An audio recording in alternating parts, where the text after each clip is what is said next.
kita pada pagi ini.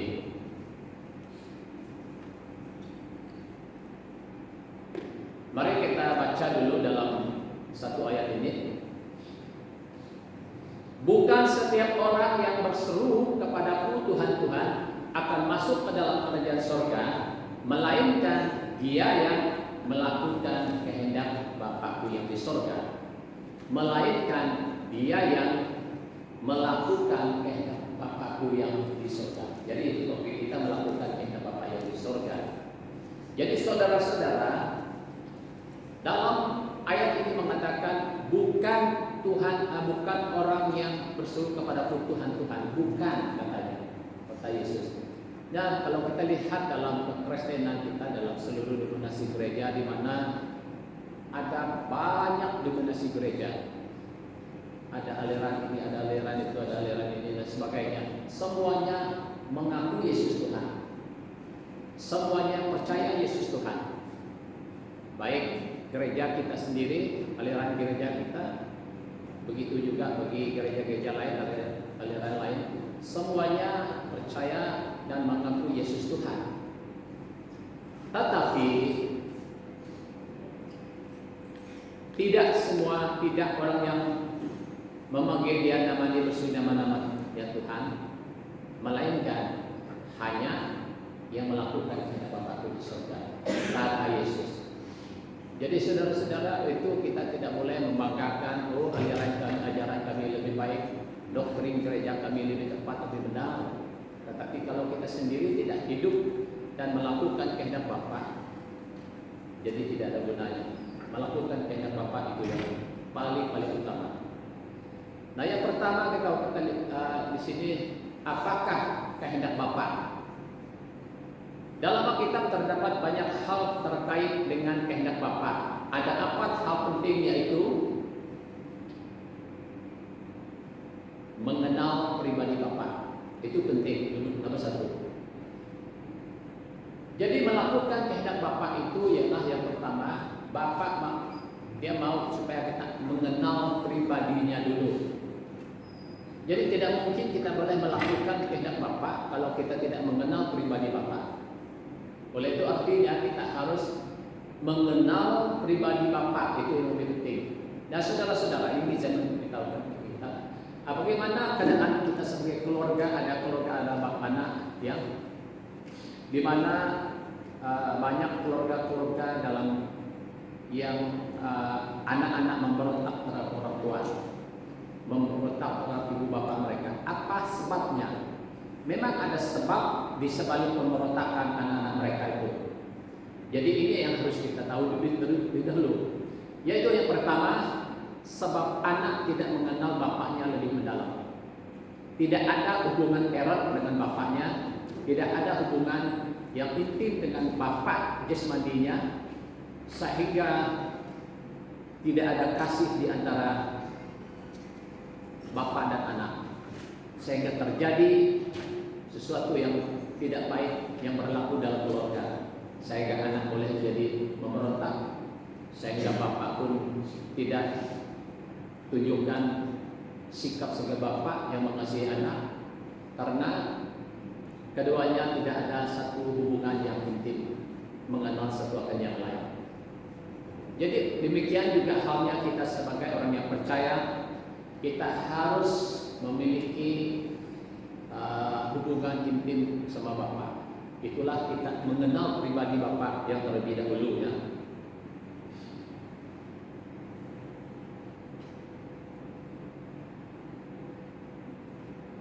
Mengenal Bapa menghendaki kita bergaul erat dengannya, mengenal ajarannya dan mengikuti rancangannya. Jika manusia tidak mahu mempelajari ajarannya, dia akan terombang-ambing dengan berbagai ajaran sesat. Untuk mengenal pribadi Bapa, pelajarilah dan renungkanlah firman-Nya secara benar dalam bimbingan Roh Kudus, maka dia akan memperkenalkan dirinya kepada kita. Jadi ini yang sangat penting. Untuk mengenal pribadi Bapa, kita harus merenungkan firman-Nya. kita harus merenungkan dan mempelajari apa disebab Alkitab merupakan surat cinta Bapa. Kalau anak kita berjauhan, bertahun-tahun kita tidak bersama dengan mereka. Dulu kita pakai surat, tapi sekarang kita boleh pakai WhatsApp, senang. Jadi di dalam WhatsApp-nya kita chat anak kita, jadi apa yang perasaan kamu taruh di dalam surat itu dihantar kepada anakmu, dan di situ dia akan membaca, baru dia mengenal hati bapaknya. Oh anak, saya mau kamu belajar bersungguh-sungguh supaya nanti kamu berhasil berjaya nanti, dan kamu akan mendapat pekerjaan yang lebih baik. Belajarlah rajin-rajin, jangan mencontohi orang lain, jangan mengikuti teladan orang yang jahat, jangan ikuti begini-begini. Jadi apa sajalah yang dikatakan oleh bapaknya. Jadi dari situ anak itu membaca suratnya, lalu itulah isi hati bapaknya untuk dirinya. Jadi demikian juga Alkitab merupakan isi hati Bapa yang harus kita renungkan dan kita pahami, supaya kita boleh mengenal Bapa, hati Bapa. Kalau kita tidak dapat membaca firman Tuhan dan mempelajarinya, mana mungkin kita akan mengenal hati Bapa? Tidak mungkin. Hanya kita tahu, oh Yesus Juru Selamat, oh Yesus Tuhan, setakat itu saja. Tapi jauh daripada itu kita tidak tahu apa sebenarnya yang dia lakukan dalam kehidupan kita. Nah itu sebabnya kita harus ada menjalin hubungan yang intim, mengenal Bapa lebih mendalam. Ya, kalau kita lihat dalam beberapa ayat, Kejadian pasal 5 ayat 24, Henok hidup bergaul dengan Allah, lalu dia tidak ada lagi sebab dia telah diangkat oleh Allah. Bergaul Allah. Henok, manusia yang kedua, manusia yang pertama, dan ada dua manusia di muka bumi ini yang terangkat ke surga yang tidak mengalami kematian, yaitu Henok dan Elia. Tidak pernah mengalami kematian jasmani tubuh, dan mereka naik ke surga, yaitu Henok. Jadi Henok diangkat oleh Tuhan. Kenapa? Sebab hidupnya bergaul erat dengan Tuhan selama ia hidup. Dia hanya mengenal hati Allah, dia hanya bergaul dengan Allah siang dan malam, dan akhirnya Tuhan melihat dia manusia yang sangat suci, kudus, benar, sehingga dia layak diangkat tanpa mengalami kematian. Jadi Henok boleh dikatakan bahwa dia telah mengenal hati Bapa dengan sangat-sangat jelas, dengan sangat baik. Dan kita lihat juga Kejadian pasal 6 ayat 9. Inilah riwayat Nuh. Nuh adalah seorang yang benar dan tidak bercela di antara orang-orang sezamannya, dan Nuh itu hidup bergaul dengan Allah. Di antara sebelum Sungai air Bah melanda dunia, Tuhan memilih satu nama yang Nuh.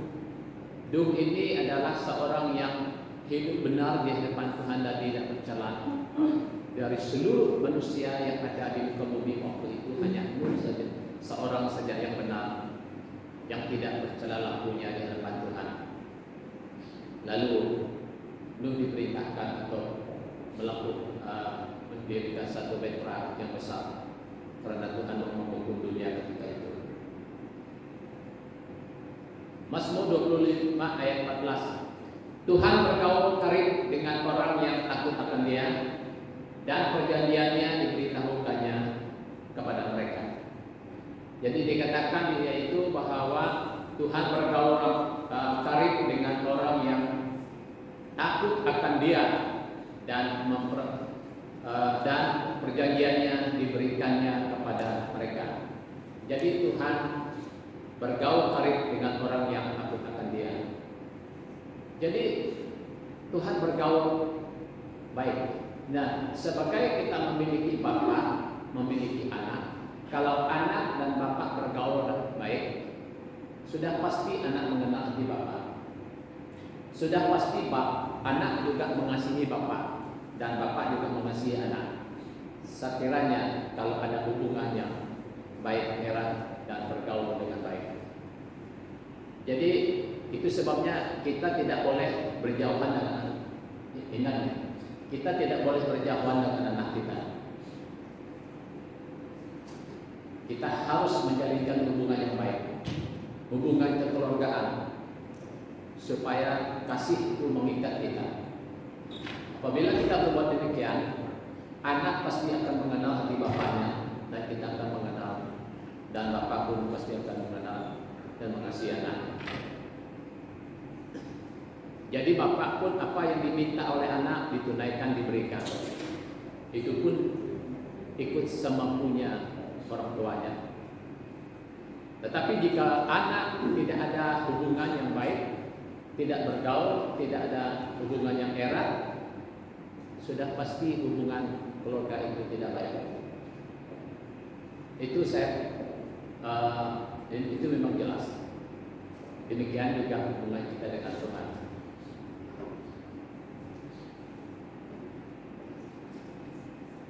Yang kedua,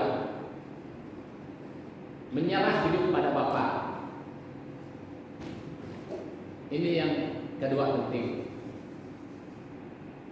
Menyerahkan hidup pada Bapa, ya.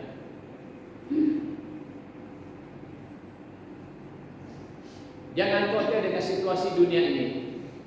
Rasa khawatir, takut dan membuat kita melupakan penyertaan Tuhan. Tuhan tidak hanya menjadikan kehidupan di surga, namun juga menjadikan penyertaan di dunia ini.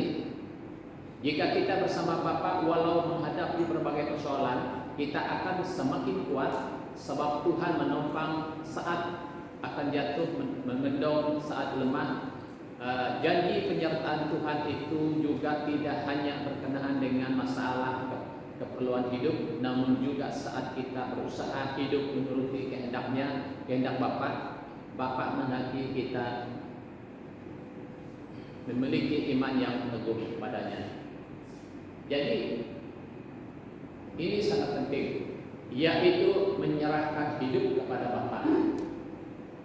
Nah, sebelum kita menyerahkan hidup kita pada Bapa, kita harus juga tahu pertama-tama Yesus yang menyerahkan hidup kita kepada manusia, kepada kita.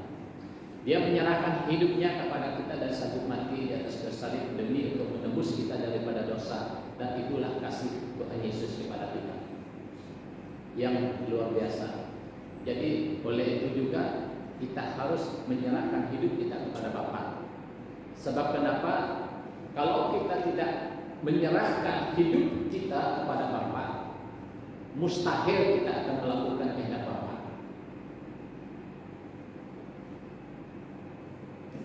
Mustahil kita menjadi pelaku firman kalau kita tidak menyerahkan hidup kita pada Bapa. Jadi menyerahkan hidup kepada Bapa ini sangat-sangat penting.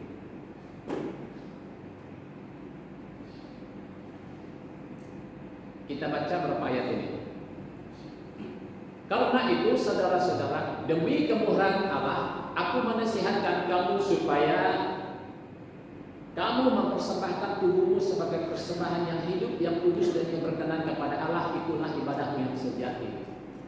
Dikatakan yaitu dalam Roma pasal 1 ayat 12 ayat 1 ini mengatakan supaya kamu mempersembahkan tubuhmu sebagai persembahan yang hidup, mempersembahkan diri kita, mempersembahkan hidup kita sebagai persembahan yang hidup dan yang kudus dan yang berkenan kepada Allah. Itulah ibadah kita yang sejati. Jadi saudara-saudara, sebagai orang yang percaya kepada Tuhan, ini yang harus kita lakukan, yaitu menyerahkan hidup kita kepada Tuhan, menyerahkan hidup kita, tubuh kita sebagai persembahan yang hidup. Jadi saudara-saudara, sebelum kita masuk ke dalam gereja ini tadi, ada kotak persembahan di luar sana. Entah kotak itu sudah dibawa dalam atau tidak, saya kurang pasti. Itu sudah ditutup orang sudah. Dari kira. Nanti sebab itu tutup nanti hilang dari luar sana. Ya, jadi sebelum kita masuk tadi ya kita masuk persembahan, baik persembahan minggunya, baik persembahan persepuluhannya kita letak dalam kotak itu. Jadi apa artinya? Artinya kita mengucap syukur kepada Tuhan, memberi sesuatu kepada Tuhan sebagai tanda ucapan syukur kita kepada Tuhan, mengembalikan apa yang wajib kita berikan kepada Tuhan sebagai tanda kita mengasihi Tuhan dan mengucap syukur kepada Tuhan atas berkat yang telah Dia berikan kepada kita. Itu memang baik. Tetapi lebih baik, lebih utama adalah persembahkan diri kita, itu yang paling persembahan yang hidup. Persembahan yang berkenan di depan Allah. Persembahan dalam bentuk uang itu adalah persembahan yang mati. Persembahan, tetapi persembahan tubuh kita adalah persembahan yang hidup. Dan itu yang Tuhan maukan. Jadi oleh itu saudara-saudara, kita lihat betapa pentingnya kita mempersembahkan diri kita, mempersembahkan hidup kita kepada Tuhan. Jika kita melakukan demikian, itu bermakna kita menyerahkan hidup kita sepenuhnya kepada Tuhan untuk menjadi milik Tuhan. Apabila kita telah mempersembahkan tubuh kita, hidup kita kepada Tuhan, berarti kita bersedia dipakai Tuhan. Kita bersedia melakukan perintah Bapa. Kita bersedia melakukan apa yang diperintahkan Bapa kepada kita dan kita lakukan. Itu sebabnya kita mempersembahkan tubuh kita kepada Bapa. Ya. Kalau kita mempersembahkan tubuh kita kepada Bapa tetapi tidak melakukan kehendak Bapa, itu pun tidak sesuai dengan kemauan Bapa. Jadi Bapa mau kita mempersembahkan tubuh kita sebagai persembahan yang hidup dan kita menjadi pelaku firman-Nya, itu yang benar-benar berkenan di Bapa. Mazmur 37 ayat 5. Serahkanlah tubuhmu kepada Tuhan dan percayalah kepadanya, Dia akan bertindak. Yaitu kita harus serahkan tubuh kita, hidup kita. Dalam Mazmur pun telah menganjurkan kita supaya menyerahkan hidup kita kepada Tuhan dan percaya kepadanya. Bukan serahkan tubuh tetapi percaya kepadanya dan Ia akan bertindak. Artinya Tuhan melakukan sesuatu dalam kehidupan kita. Ya, Tuhan pasti akan melakukan sesuatu. Ia bertindak untuk melakukan sesuatu demi untuk kebaikan kita. Roma 6 ayat 13. Tetapi serahkanlah dirimu kepada Allah sebagai orang-orang yang dahulu mati tetapi sekarang hidup. Dan serahkanlah anggota-anggota tubuhmu kepada Allah untuk menjadi senjata-senjata kebenaran. Dan di situ dikatakan serahkanlah dirimu kepada Allah. Sekali lagi Dia menyuruh kita menyerahkan hidup diri kita kepada Allah sebagai orang yang dahulu mati. Artinya dahulu kita tidak kenal Tuhan, hidup dalam dosa, tapi sekarang kita sudah kenal Tuhan dan hidup dalam kebenaran, dan kita menyerahkan diri kita kepada Tuhan. Dan tetapi sekarang hidup, artinya kita hidup di dalam kebenaran, di dalam keselamatan yang jelas, yang pasti di dalam Tuhan Yesus. Dan serahkanlah anggota-anggota tubuhmu kepada Allah untuk menjadi senjata-senjata kebenaran. Apa artinya serahkanlah anggota tubuhmu? Kalau kita mempersembahkan tubuh kita kepada Tuhan, artinya keseluruhannya lah yang kita sudah persembahkan. Jadi dikatakan ayat ini, disambung ayat ini, dan serahkanlah anggota-anggota tubuhmu kepada Allah untuk menjadi senjata-senjata kebenaran. Artinya ini tangan ini satu anggota saya, ini kaki satu anggota tubuh saya, ini mata, ini mulut salah satu anggota tubuh saya, dan anggota mulut sebagai mulut saya pakai untuk melayani Tuhan. Tangan saya, anggota tangan saya serahkan kepada Tuhan untuk melayani Tuhan. Apa yang boleh saya lakukan dengan tangan saya? Kalau saya boleh menggita, saya menggita. Kalau saya boleh main drum, saya main drum. Kalau saya boleh melakukan sesuatu atau apa saja yang saya boleh untuk melayani Tuhan, saya pakai. Itu namanya serahkanlah anggota-anggota tubuhmu kepada Allah untuk menjadi senjata-senjata benar. Jadi dipakai Tuhan. Dalam Efesus juga mengatakan kaki kita salah satu anggota tubuh kita juga berkasut rela memberitakan Injil. Kaki kita, ya, dan sebagainya. Jadi artinya satu, saya serahkan hidup kita sebagai persembahan yang hidup kepada Tuhan, itu sudah jelas. Dan yang lain pula yaitu anggota tubuh saya digunakan pakai untuk melayani Tuhan dengan talenta yang Tuhan berikan kepada kita masing-masing. Jangan berpikir, oh saya saja lah main gitar, mana saya orang lain lah. Tak perlu. Selagi kamu diberi peluang itu kasih anugerah ada padamu, kesempatan ada padamu. Saya melayani di satu gereja dulu ya. Saya selalu mendorong jemaat supaya ibu bapak-bapak untuk juga terlibat dalam pelayanan. Semuanya serah kepada muda-mudi, serah pada muda-mudi. Oh mereka pada main, oh mereka, saya makin kecewa. Sebab seakan-akan mereka tidak mau terlibat, mau peluk dada saja. Semuanya orang muda-mudi semua, tidak menjadi contoh kepada orang muda-mudi lain. Jadi dia mau supaya kita pakai apa yang ada pada kita, bukan untuk gereja ini, bukan, tetapi untuk memuliakan Tuhan.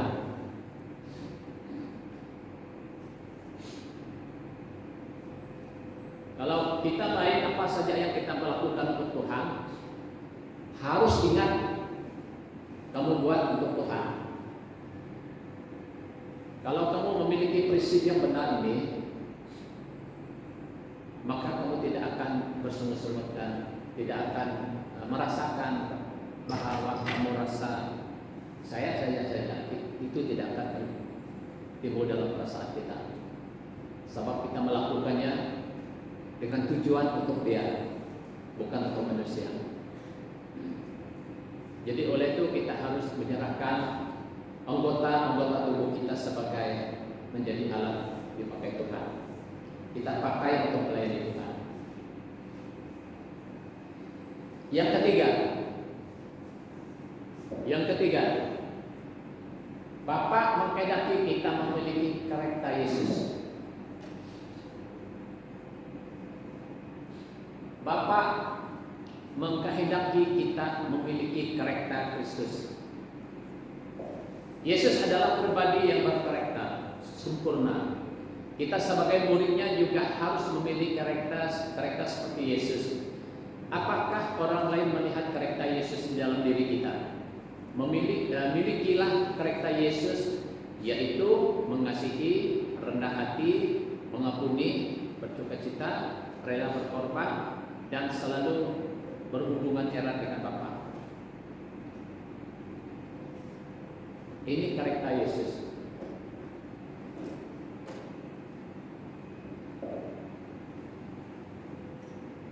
Yang Bapa kehendaki supaya kita memiliki karakter Yesus dalam diri kita. Nah, kita baca dalam Bapa ayat ini. Pikulah kuk yang kupasang dan belajarlah padaku sebab karena aku lemah lembut dan rendah hati dan jiwamu akan mendapat ketenangan. Dikatakan di sini, belajarlah padaku. Ini kata Yesus ini. Belajarlah padaku, itu yang pertama, Yesus lemah lembut dan rendah hati. Ini karakter Yesus, lemah lembut dan rendah hati, yang harus kita pelajari daripada Yesus.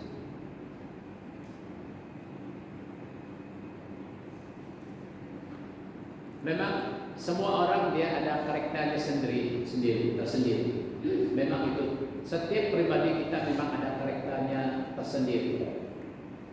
Ya, mungkin ada yang perektanya begini, itu. Tetapi Tuhan Yesus mau kita belajar dari Dia.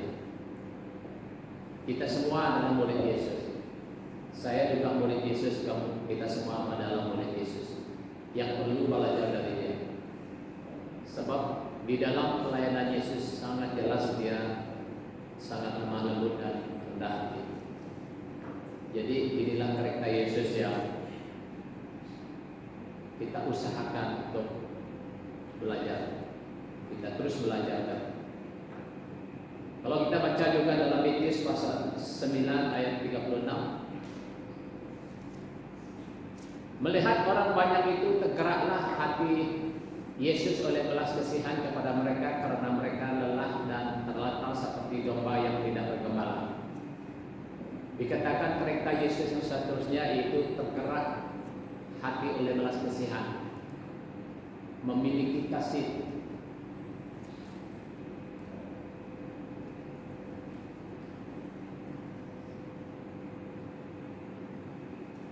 Kadang-kadang kita tergerak hati untuk melihat orang-orang di luar yang mengemis dan sebagainya, tetapi kita tidak melakukan sesuatu kepada dia. Saya terlalu terpikir dalam hati saya melihat orang pengemis dan sebagainya, hati saya tergerak untuk belas kasihan, tapi apa yang saya buat untuk dia?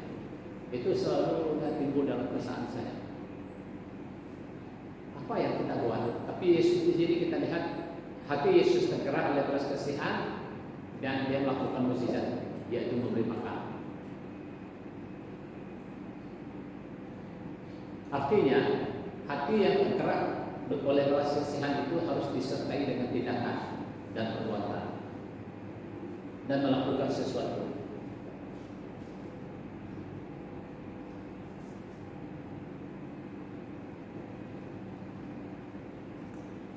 Inilah karakter Yesus.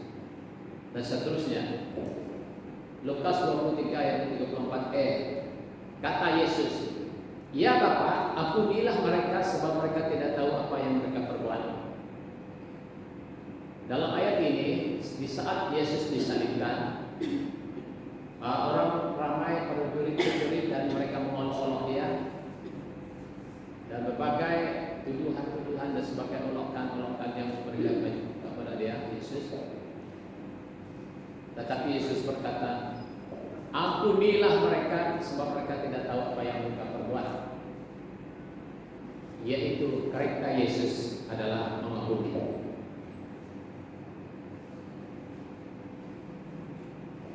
Dalam ayat ini, ampuni, Kristus mengampuni, bukan saja mengampuni, tapi di saat Dia mati disalibkan, Dia berkorban, rela berkorban, mati di atas kayu salib, dan Dia mengampuni.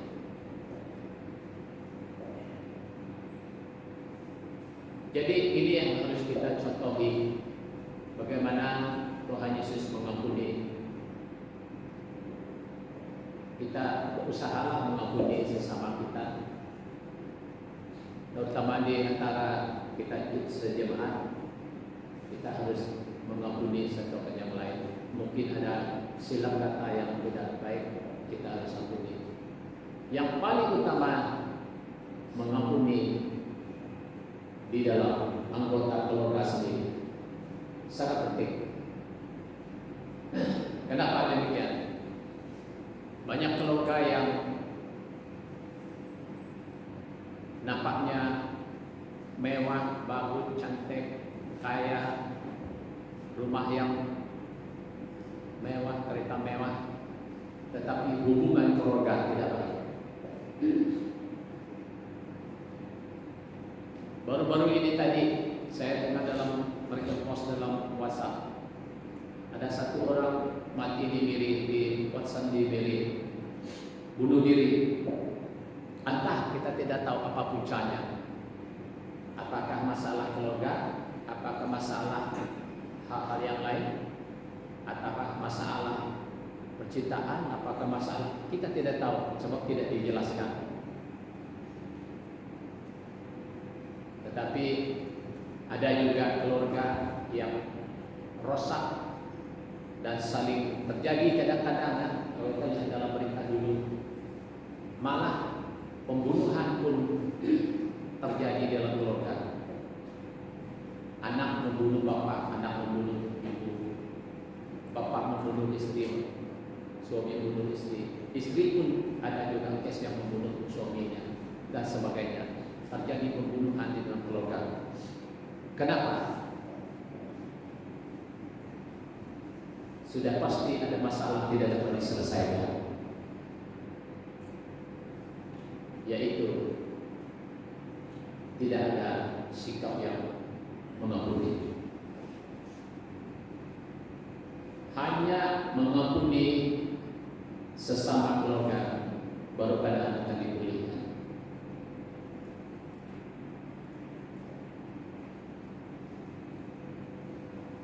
Dan Yesus juga rela berkorban, mati untuk kita sebagai orang yang berdosa ini, karena dia sanggup berkorban. Oleh karena pengorbanannya kita boleh dapat pengampunan. Bagaimana kita boleh berkorban untuk orang lain? Berkorban masa, bukan waktu mereka, berkorban untuk waktu kita sebagainya. Malah Yesus mengatakan tidak ada kasih yang lebih besar daripada kasih yang menyerahkan nyawanya untuk sahabat-sahabatnya. Yesus melakukannya, yaitu berkorban untuk umat manusia. Tuhan Yesus juga suruh kita mengampuni yang bersalah kepada kita dan berdoa meminta berkat bagi orang yang menganiaya kamu. Jadi untuk meneladani kereta Yesus bukannya mudah, sebab Yesus sempurna. Jadi walau bagaimanapun kita berusaha, ya, walaupun kita tidak sempurna, tetapi kita berusaha untuk meladani kereta Yesus.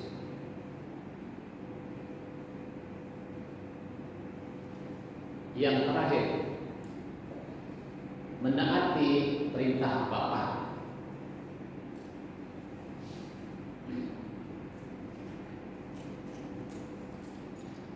Bukan semua orang yang memegang nama Tuhan akan masuk ke dalam surga, melainkan dia yang melakukan kehendak Bapakku yang di surga. Melakukan kehendak Bapakku yang di surga artinya menaati perintah Bapa. Artinya perintah Bapa itu terlalu banyak. Terlalu banyak perintah Bapa yang harus kita taati. Jadi ada berapa saja yang saya dan kita lihat. Yang pertama, berpegang teguh pada Injil. Sebab di dalam Injil ada keselamatan yang kita percaya. Oleh Injil itu kamu diselamatkan asal kamu teguh berpegang padanya. Seperti yang telah ku beritakan kepadamu, kecuali kalau kamu sia-sia menjadi percaya, yaitu berpegang teguh pada Injil. Saya melihat saya lebih minat dengan kesaksian-kesaksian orang-orang Muslim masuk Kristen, terutamanya di Indonesia. Macam-macam ada kesaksian-kesaksian orang bertobat dan menerima Yesus hanya karena menaati Injil. Ada yang bersaksi karena Al-Quran Allah yang menuntun mereka bertemu dengan Yesus. Ada pula yang bersaksi Yesus sendirilah yang datang kepada mereka di dalam penglihatan, dalam mimpi dan sebagainya. Dan ada banyak ustaz-ustaz, ulama-ulama, ustaz Islam, kiai sudah masuk Kristen, bukan karena diinjili, tetapi menemunya untuk melihat perbandingan agama, yaitu melihat Injil. bahwa ada keselamatan yang pasti dalam Injil. Jadi bagaimana banyak orang yang datang berduyun-duyun kepada Tuhan Yesus. Ada yang orang yang tidak puas dengan ajarannya, agamanya, lalu masih ada kehausan ingin mencari kebenaran. Mengapa begini? Tidak mustahil, mengapa tidak patut. Jadi dia mau cari kebenaran yang lain. Akhirnya satu kesaksian, dia beli Alkitab. Semua persoalan pertanyaan yang ada dalam kepalanya tentang agamanya, waktu dia baca Injil, semua jawaban itu ada di dalam sana. Dan akhirnya dia terima Yesus, yaitu hanya dia percaya pada Injil. Jadi Injil itu sangat-sangat penting, sebab Injil itu adalah berbicara tentang keselamatan di dalam Tuhan Yesus. Jadi oleh itu kita harus berpegang kepada Injil, asal kita teguh padanya. Yaitu dikatakan ayat ini juga, kecuali kalau kamu sia-sia menjadi percaya. Kecuali kalau kamu sia-sia menjadi percaya. Kalau kita tidak berpegang teguh pada Injil, kalau kita tidak berpegang teguh pada firman Tuhan, tidak menaatinya, maka kita sia-sia menjadi percaya. Itu yang dimaksudkan di sana. Ada orang berpuluh-puluh tahun ikut Tuhan. Ada orang berpuluh-puluh tahun ikut Tuhan Yesus dalam hidupnya, tetapi tidak menaati, tidak hidup di dalam kebenaran itu sendiri. Itu sudah menjadi sia-sia. Jadi berpegang teguh dan melakukan dan taat kepada firman Tuhan, itulah yang paling utama.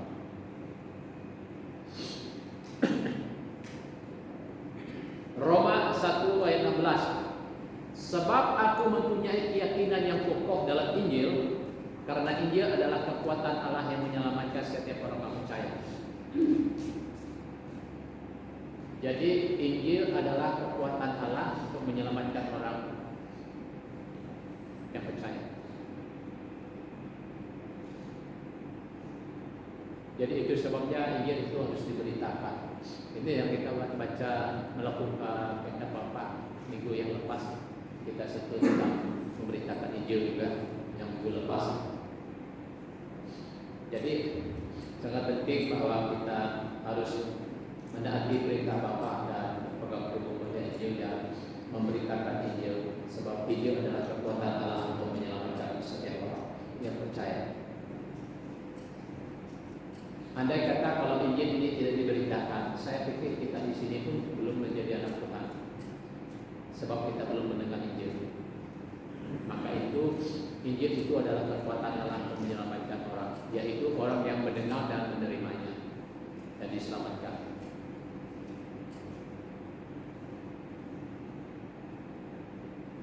Yang seterusnya, Bapak tidak kita menaati dia. Saya punya telinga yang lain besar. Hidup dalam kekudusan, ini sangat penting. Hidup dalam kekudusan. Jadi Bapak menjadi supaya kita hidup dalam kekudusan. 1 Petrus 6:16. Sebab ada tertulis, kuduslah kamu sebab aku kudus. Ada orang begini, itulah kita manusia ini, heran kita. Dia kata begini, banyak orang kata begini, mana kamu dapat hidup kudus? Kalau orang tidak mau minum sedikit, kudus itu orang ini. Orang tidak mau buat itu sedikit, kudus itu orang ini. Padahal Tuhan mau demikian. Jadi orang lain itu dia tak peduli, makin dia menjadi pemabuk dan juga melakukan kejahatan, sebab dia rasa dia tidak kudus. Tuhan saja yang kudus. Jangan kudus sangatlah, kata dia, terus melakukan hal-hal yang dilarang Tuhan. Padahal Tuhan suruh kita hidup kudus. Bukan kita berpura-pura mau jadi alim, bukan kita berpura-pura mau jadi kudus, bukan. Sebab itu perintah Tuhan untuk kita hidup kudus. Apa artinya hidup kudus? Hidup kudus dari perbuatan kita, dari tingkah laku kita. Hidup kudus dari mulut kita, kudus dari hati kita, kudus dari mulut kita. Artinya supaya jangan pakai mulut ini untuk bercakap-cakap yang tidak tentu, kritik sana kritik sini, fitnah sana fitnah sini. Jadi itu kita buat mulut kita menjadi najis, tapi kita mau jaga mulut kita supaya yang kudus. Kita jaga tangan kita supaya yang kudus, jangan mencuri, jangan merompak. Kita menjaga seluruh kehidupan kita supaya kita hidup kudus. Kita jaga mulut kita, bukan yang keluar saja dari mulut, tetapi yang masuk pun kita jaga. Dalam arti kata, dari segi apa yang kita makan. Itu sebabnya Tuhan mau kita hidup kudus. Jadi oleh itu saudara, melakukan kehendak Bapa adalah menjaga kekudusan hidup.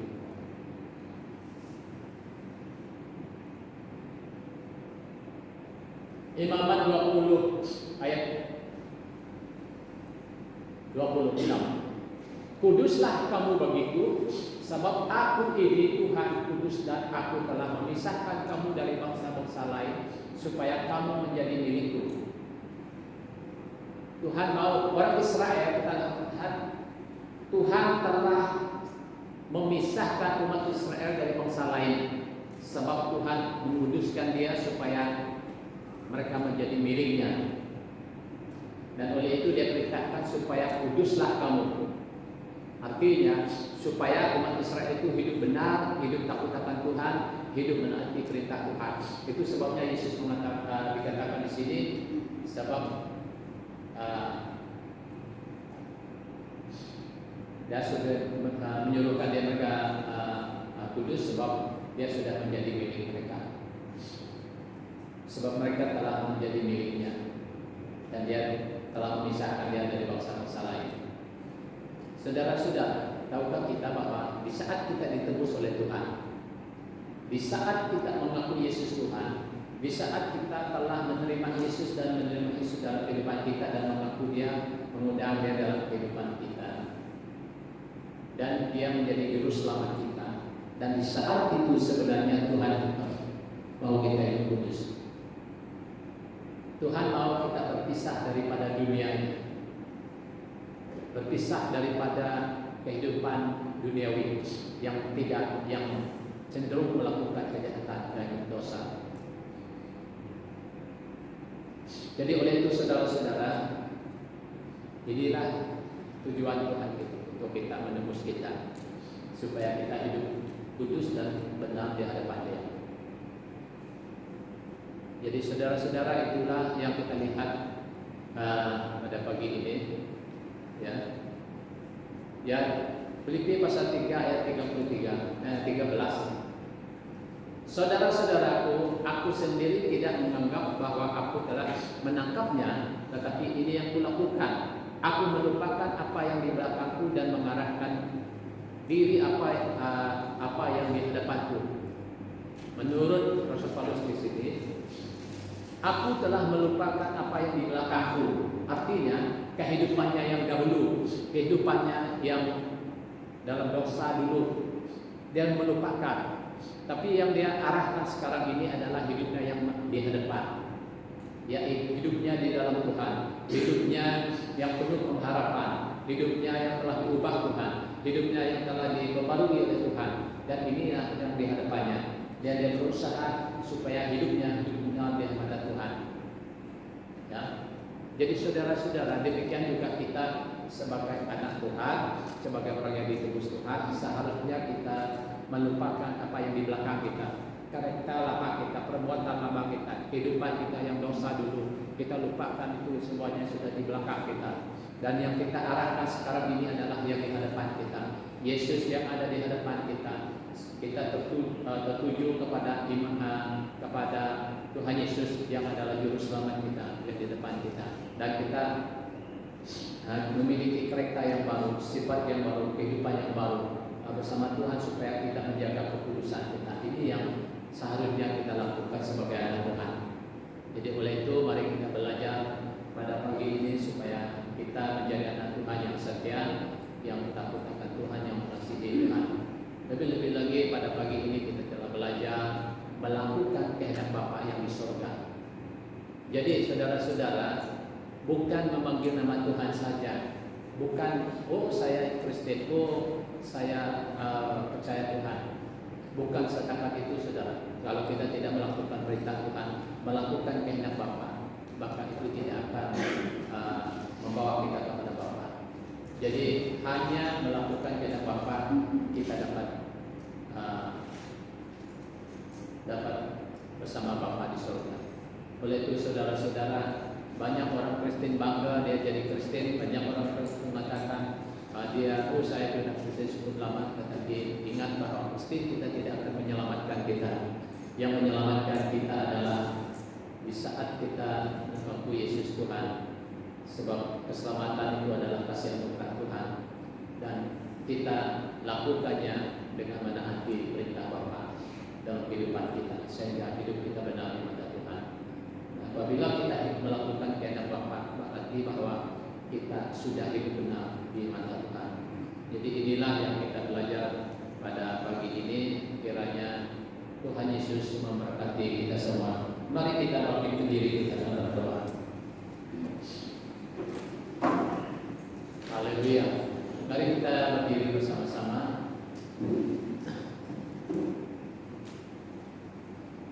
Kita berdoa. Haleluya. Bapa, kami datang di hadapan Tuhan pada pagi ini mengucap syukur karena kami telah belajar dari firman Tuhan, yaitu melakukan kehendak Bapa. Ya Tuhan, kami sadar bahwa melakukan kehendak Bapa bukanlah sesuatu yang mudah.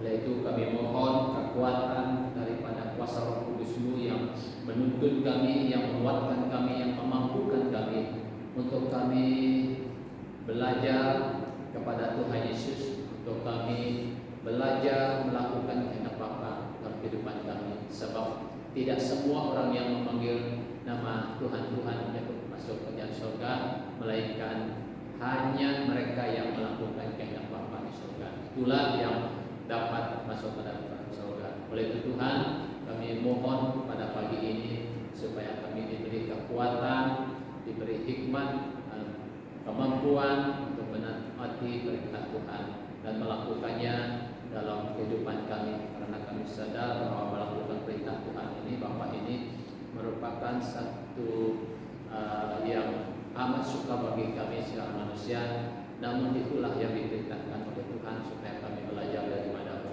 dan agar kami terus berusaha untuk melakukan kehendak-Mu. Terima kasih Bapa, karena Engkau telah berbicara kepada kami, karena Engkau telah mengajar kami pada pagi ini Tuhan dengan firman. Haleluya. Terima kasih. Dalam nama Tuhan Yesus kami sudah berdoa. Amin.